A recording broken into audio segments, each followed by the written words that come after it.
Hello friends, good morning to all. This is our YouTube channel तैयारी beginners की। तो आज है 18 जून 2020। Important current affairs with static GK हम डिस्कस करेंगे। वीडियो पूरा वॉच कीजिएगा एंड तक। एंड सबसे पहले सब्सक्राइब कर लीजिएगा और बेल आइकन को प्रेस जरूर कर लीजिएगा, ओके, जिससे आपको नोटिफिकेशन मिलती रहेंगी और अपनी नॉलेज आप अच्छे से तैयार करते रहेंगे और आपकी जो नॉलेज है वो बूस्टअप होती रहेगी, ओके।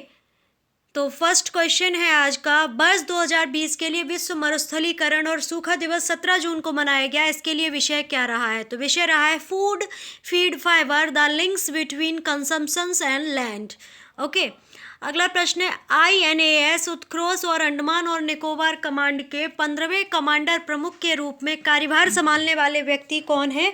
तो वो है लेफ्टिनेंट जनरल मनोज पांडे जी। जब मनोज का नाम आता है तो हम मनोज मुकुंद नरवाने जी का याद करने लगते हैं, क्योंकि जो जो हमारे थल सेना प्रमुख हैं उनका नाम याद आ जाता है।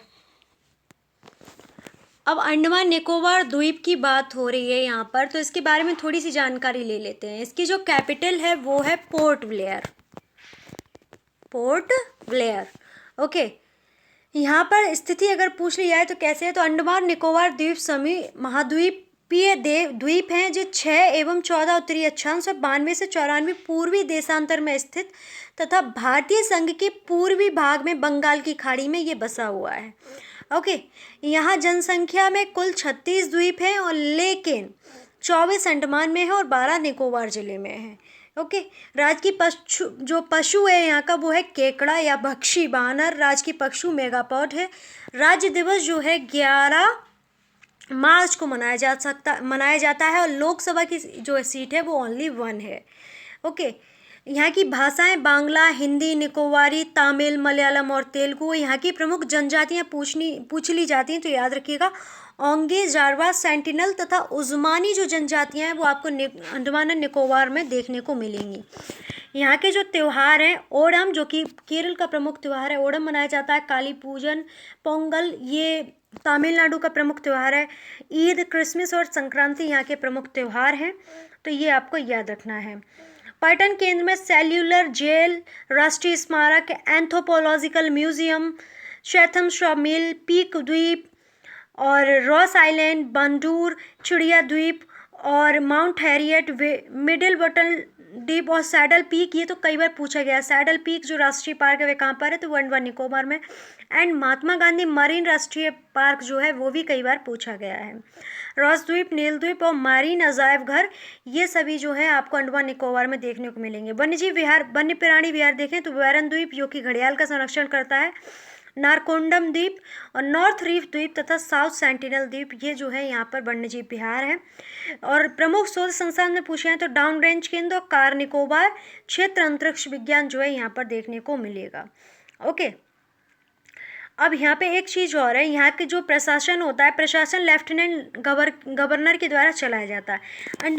अंडमान में ही सेलुलर जेल थी। इसका निर्माण सन 1886 में आरंभ हुआ था और 1906 में समाप्त हो गया था। आजीवन कारावास के साधारण कैदियों के अतिरिक्त भारत के क्रांतिकारियों को इस जेल में रखा गया था। तब से इसे काला पानी का जेल कहा जाता है, तो ये आपको याद रखना है। 1 नवंबर 1956 को इसे केंद्र शासित क्षेत्र बनाया गया था और इसके प्रशासन का अधिकार भारत के राष्ट्रपति को सौंप दिया गया था। तो ये सारी बातें जो है अंडमान निकोबार द्वीप समूह से ओरली जो भी हमने बोली हैं वे सारी याद रखनी है। एक तो इसमें ये याद रखनी है लोकसभा की सीट क्या है, इंपॉर्टेंट क्या क्या वो याद रखिएगा, एक है, ओके। यहाँ पर जो Mahatma Gandhi marine national park और सैडल पीक नेशनल पार्क है ये भी आपको याद रखना है। एंड काला पानी किसे कहा जाता है, इसका गठन कब हुआ था? तो ये जो जेल है वो 1896 में बनना शुरू हुई थी और 1906 में बन चुकी थी, ओके। और ये केंद्र शासित प्रदेश कब बना? तो 1 नवंबर 1956 को ये केंद्र शासित प्रदेश बना था, तो ये आपको याद रखना है। अगला प्रश्न है अंकटाड की वर्ल्ड इन्वेस्टमेंट रिपोर्ट 2020 के अनुसार वर्ष 2019 में भारत में निवेश किया गया कुल FDI कितना है? तो वो है 51 अरब डॉलर का। 20% से अधिक की वृद्धि के साथ ये निवेश है।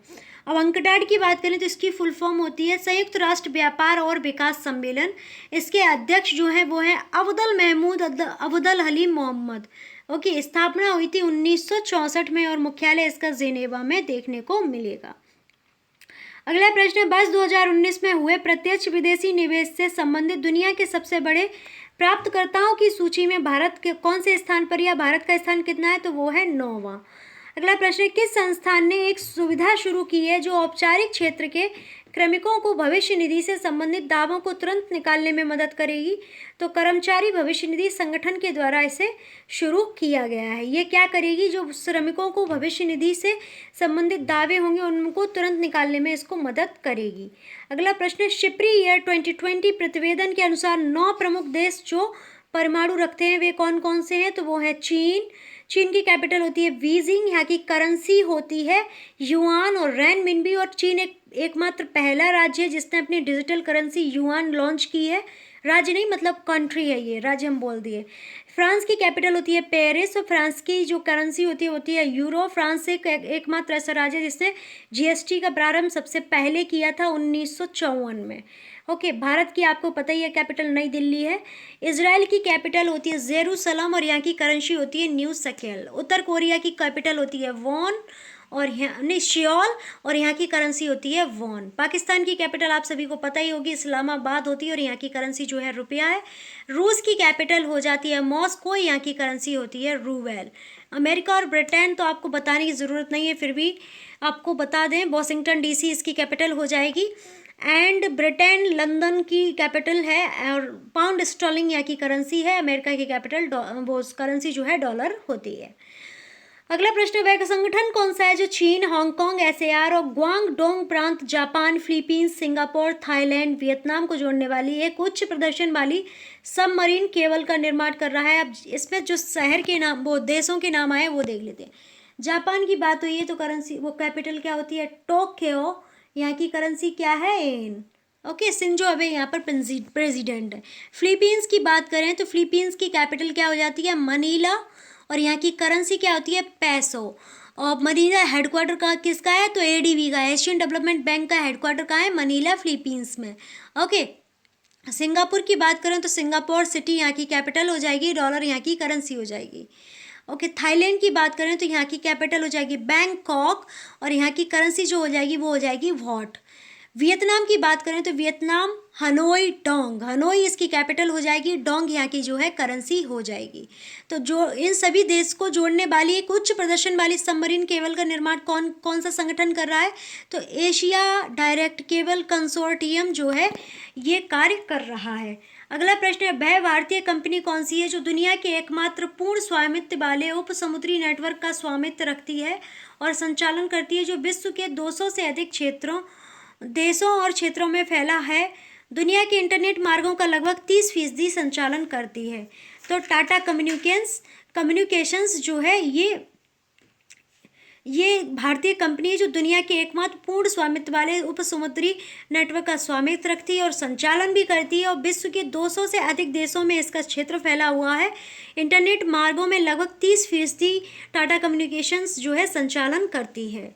अगला प्रश्न, इंस्टीट्यूट फॉर मैनेजमेंट डेवलपमेंट के विश्व प्रतिस्पर्धात्मक सूचकांक 2020 में भारत का स्थान कितना है, तो वो है 43वां स्थान।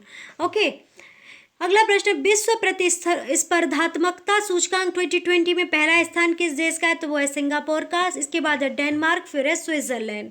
सिंगापुर की कैपिटल हम आपको बता ही चुके हैं। तो अब डेनमार्क की बात करें तो इसकी कैपिटल होती है कोपेनहेगन और यहाँ की करेंसी होती है क्रोन। स्विट्जरलैंड की कैपिटल होती है वान, यहाँ की करेंसी होती है डॉलर। अगला प्रश्न, भारत में परमाणु हथियार कुल संख्या कितनी है, तो वो है 150। अगला प्रश्न है, दिव्यांगजनों के लिए सहायक मदद और उपकरणों के निःशुल्क वितरण के लिए पहला आवासीय एडीआईपी शिविर किस संस्थान द्वारा आयोजित किया गया, तो भारतीय कृत्रिम अंग विनिर्माण अंग निगम कानपुर के द्वारा इसे विकसित किया गया था। अगला प्रश्न है, खेल मंत्रालय ने खेलो इंडिया सेंटर ऑफ एक्सीलेंस में बदलने के लिए 8 सरकारी खेल सुविधाओं की पहचान की है जो किन किन राज्यों में स्थित हैं, तो वो है कर्नाटक, ओडिशा, केरल, तेलंगाना, अरुणाचल प्रदेश, मणिपुर, मिजोरम और नागालैंड। कर्नाटक क्या है, बेंगलुरु की कैपिटल है। बेंगलुरु को सिलिकॉन वैली और इलेक्ट्रॉनिक सिटी के नाम से भी जाना जाता है। उड़ीसा की कैपिटल होती है भुवनेश्वर और यहाँ के जो सीएम है वो है नवीन पटनायक जी। कर्नाटक के सीएम है वीएस येदियुरप्पा जी और वेजुवाला वहाँ पर गवर्नर है। उड़ीसा के जो गवर्नर है वो है गणेशी लाल जी। केरल की बात करें तो तिरुवनंतपुरम यहाँ की कैपिटल हो जाती है। सीएम पिनराई विजयन जी हैं और गवर्नर जो है आरिफ मोहम्मद खान है। तेलंगाना की बात करें तो यहाँ की जो कैपिटल होती है वो होती है हैदराबाद। 2 जून 2014 को इसका गठन हुआ था एंड के चंद्रशेखर राव यहाँ पर सीएम है एंड जो तमिल साई सौंदरराजन जो है यहाँ पर गवर्नर हैं। अरुणाचल प्रदेश की बात करें तो यहाँ पर सीएम कौन है? सीएम पेमा खांडू जी हैं और यहाँ पर जो राज्यपाल हैं वो हैं जगदीश मुखी जी। मणिपुर की बात करें तो यहाँ की कैपिटल क्या हो जाती है? मणिपुर। इम्फाल। मिजोरम की कैपिटल होती है आइजोल और नागालैंड की जो कैपिटल होती है वो हो जाती है कोहिमा। ओके, अगला प्रश्न, इंटरनेशनल स्पेस स्टेशन में सवार नासा के वैज्ञानिकों ने पदार्थ की 5वीं स्थिति को बोस-आइंस्टीन कंडेंसेट किस प्रयोगशाला में निर्मित किया है? तो कोल्ड एटम लैब में इसे प्रयोग किया है। अगला प्रश्न है, लखनऊ स्थित किस संस्थान ने N95 मास्क और पीपीई किट के लिए एक कीटाणु शोधन यंत्र विकसित किया है जो उन्हें पुनः प्रयोग में लाने के लिए बना देगा? अब जो पीपीई किट और मास्क होते हैं उन्हें दोबारा से प्रयोग करने के लिए लखनऊ में इंडियन इंस्टीट्यूट ऑफ टैक्सिकोलॉजी रिसर्च ने एक कीटाणु शोधन यंत्र को विकसित किया है जिससे क्या होगा, जो पीपीई किट है और मास्क उनका पुनः प्रयोग किया जा सकेगा। अब सामान्य ज्ञान के कुछ क्वेश्चंस देख लेते हैं। जल जीवन मिशन का प्रारंभ कब हुआ था? तो जल जीवन मिशन का प्रारंभ जो है हुआ था 11 अगस्त 2019 को। अगला प्रश्न है, कृषि एवं खाद्य प्रसंस्कृत खाद्य उत्पाद निर्यात विकास प्राधिकरण की स्थापना कब हुई थी? तो ये हुई थी 13 जनवरी 1986 को। मुख्यालय है नई दिल्ली में। खाद्य एवं प्रसंस्करण मंत्री कौन है? तो वो है हरसिमरत कौर सिंह बादल और इनका जो निर्वाचन क्षेत्र है वो है भटिंडा पंजाब। FAO की बात करें तो इसका हेडक्वार्टर जो होता है वो होता है रोम में, जो कि इटली की कैपिटल है। Okay, food and agricultural organization की बात करें तो। अगला प्रश्न, संयुक्त राष्ट्र व्यापार एवं विकास परिषद की बात करें तो इसकी स्थापना कब हुई? 30 दिसंबर 1964 को। मुख्यालय जेनेवा स्विट्जरलैंड में है। अगला प्रश्न, भारतीय कृत्रिम अंग विनिर्माण निगम की स्थापना कब हुई? तो 1972 में हुई थी। स्थान कानपुर उत्तर प्रदेश में है। अगला प्रश्न, Stockholm international peace research institute की स्थापना कब हुई? तो 6 मई 1966 को उनकी स्थापना हुई थी। मुख्यालय सोलना स्वीडन में। अब जल्दी से रिवीजन क्वेश्चंस देख लेते हैं क्या क्या है। वर्ष 2020 के लिए परिवार के लिए धन का प्रेषण करने के लिए अंतर्राष्ट्रीय दिवस 16 जून को मनाया गया। इसके लिए विषय क्या रहा है? तो विषय रहा है building resilience in times of crisis. अगला प्रश्न है, किस शहर में स्थित भारत तिब्बत सीमा पुलिस के अधिकारियों की अकादमी में 1 सप्ताह तक चलने वाला पहला कपल फिटनेस कोर्स शुरू किया जाएगा? तो ITBP के द्वारा ये शुरू किया जाएगा। और ये कहाँ पर शुरू किया जाएगा? तो मसूरी उत्तराखंड में से शुरू किया जाएगा। अब उत्तराखंड की बात करें तो उत्तराखंड राज्य की ग्रीष्मकालीन राजधानी किसे बना दिया गया है? तो गैरसैंण को, जो कि चमोली जिला में है। उत्तराखंड को वैली ऑफ फ्लावर के नाम से भी जानते हैं। उत्तराखंड की कैपिटल जो विंटर्स कैपिटल है वो देहरादून। उत्तराखंड के जो सीएम है वो त्रिवेंद्र सिंह रावत जी हैं। यहाँ पे जो गवर्नर है इस समय बेबी रानी मौर्य जी हैं। ओके, अगला प्रश्न जो है, चारधाम परियोजना के तहत ऋषिकेश धरासू सड़क राजमार्ग NH94 पर किस शहर के नीचे 440 मीटर लंबी सुरंग का निर्माण किया गया है? तो चंबा शहर में चंबा सुरंग का निर्माण किया गया है। अगला प्रश्न है, किस भुगतान बैंक ने MSME उद्योगों के लिए सुरक्षा सैलरी नामक एक नया वेतन खाता शुरू किया है? तो एयरटेल पेमेंट्स बैंक ने शुरू किया है। MSME की बात करें तो माइक्रो स्मॉल मीडियम इंटरप्राइजेज इसकी फुल फॉर्म हो जाएगी। इसके जो मिनिस्टर हैं वो है नितिन जयराम गडकरी जी, जिनका निर्वाचन क्षेत्र जो है नागपुर महाराष्ट्र है। अगला प्रश्न जो है वो एयरटेल से संबंधित है। एयरटेल की स्थापना कब हुई थी? 2016 में हुई थी। मुख्यालय नई दिल्ली भारत में। मात्र कंपनी अगर पूछी जाए तो मदर इसकी कंपनी कौन सी है? तो वो है भारतीय एयरटेल। CEO पूछ लिया है तो वो है अनुव्रता विश्वास। 24 मई 2018 में ये CEO बने थे। अगला प्रश्न है, मई 2020 के लिए मासिक थोक मूल्य सूचकांक पर आधारित मुद्रास्फीति का वार्षिक दर कितना % है? तो वो है -3.21%। अगला प्रश्न है, वह विनिमय मंच कौन सा है जो बुलियन तथा बेस मेटल से इंडाइसेस पर इंडेक्स फ्यूचर प्रस्तुत करेगा? तो वो है multi commodity exchange. Multi commodity exchange की बात करें तो इसकी स्थापना 10 नवंबर 2003 को हुई थी, मुख्यालय मुंबई में है। अगला प्रश्न है, पृथ्वी विज्ञान मंत्रालय के प्रतिवेदन के अनुसार भारत का औसत तापमान सदी के अंत तक कितना बढ़ने का अनुमान है? तो 4.4 डिग्री सेल्सियस बढ़ने का अनुमान है। अगला प्रश्न, पृथ्वी विज्ञान मंत्रालय के प्रतिवेदन के अनुसार भारत का औसत तापमान 1901 से 2018 के दौरान कितने सेल्सियस तक बढ़ गया है? तो 0.7 डिग्री सेल्सियस तक बढ़ गया है। अगला प्रश्न, global partnership on artificial intelligence GPA को सचिवालय द्वारा समर्थित किया जाएगा, जिसे किस शहर में स्थित आर्थिक सहयोग विकास संगठन द्वारा आयोजित किया जाएगा? तो पेरिस एंड मॉन्ट्रियल एवं पेरिस दोनों विशेषज्ञता केंद्र होंगे। सहयोग एवं विकास संगठन की बात करें तो इसकी स्थापना हुई थी 16 अप्रैल 1948 को, मुख्यालय जो है पेरिस के फ्रांस के पेरिस में। अगला प्रश्न है, भारत की पहली संक्रामक रोग निदान प्रयोगशाला तैयार की गई, इसे किस संस्थान के सहयोग से बनाया गया है? तो जैव प्रौद्योगिकी विभाग के द्वारा इसे बनाया गया है। अगला प्रश्न है, केंद्रीय विद्यालय संगठन द्वारा स्वीकृत 4 नए केंद्रीय विद्यालयों के स्थान कौन कौन से हैं? तो वो है चंपावत उत्तराखंड, डंगाओ पोशी झारखंड, मधुपुरी फतेहपुर उत्तर प्रदेश और सुमेरपुर हमीरपुर उत्तर प्रदेश। विद्यालय संगठन की स्थापना कब हुई थी? तो 15 दिसंबर 1963 में ये स्थापना हुई थी। अगला प्रश्न, प्रशासनिक सुधार एवं लोक शिकायत विभाग BSNL के सहयोग से किन शहरों में कोविड-19 लोक शिकायतों पर प्रतिक्रिया केंद्र का संचालन कर रहा है? तो भुवनेश्वर, गुवाहाटी, जमशेदपुर, बड़ोदरा, अहमदाबाद, लखनऊ, अजमेर, गुंटूर, कोयम्बटूर और गुंटकल। अगला प्रश्न, किस संस्थान के शोधकर्ताओं ने एक माइक्रोवेव प्रक्रिया विकसित की है जो कृषि अपशिष्ट और पतित प्लास्टिक का उपयोग करके जैव ईंधन का उत्पादन कर सकती है और जो पायरोलिसिस विधि का उपयोग कर रही है? भारतीय प्रौद्योगिकी संस्थान मद्रास। अंतर्राष्ट्रीय कृषि विज्ञान कोष की स्थापना कब हुई थी? तो 15 दिसंबर 1977 को हुई थी, मुख्यालय रोम इटली में है। अब कुछ नया सीखने वाले हैं, तो देखते हैं आज हम नया क्या सीखेंगे। Okay, let's learn something new. चलो कुछ नया सीख लेते हैं। कंपनी और उनके CEO हम देखेंगे, अपडेटेड ये लिस्ट रहेगी। BSNL के CEO कौन है? तो वो हैं अनुपम श्रीवास्तव जी। ओप्पो के CEO हैं जो, उनका नाम टोनी चेन है। HP के जो CEO हैं वो हैं डियोन वेस्लर। यस बैंक के CEO राणा कपूर हैं। देना बैंक के CEO जो हैं अश्वनी कुमार हैं। बंधन बैंक के CEO चंद्रशेखर घोष हैं। सोनी के CEO केनिचिरो योशिदा जी हैं। कोका कोला के CEO जेम्स किविसी हैं। एयरटेल के CEO गोपाल मित्तल जी हैं। वोडाफोन के CEO विक्टोरिया कोलाओ हैं। आइडिया के CEO जो हैं वो हैं हिमांशु कंपनियां। स्नैपडील के CEO कृष्णपाल हैं।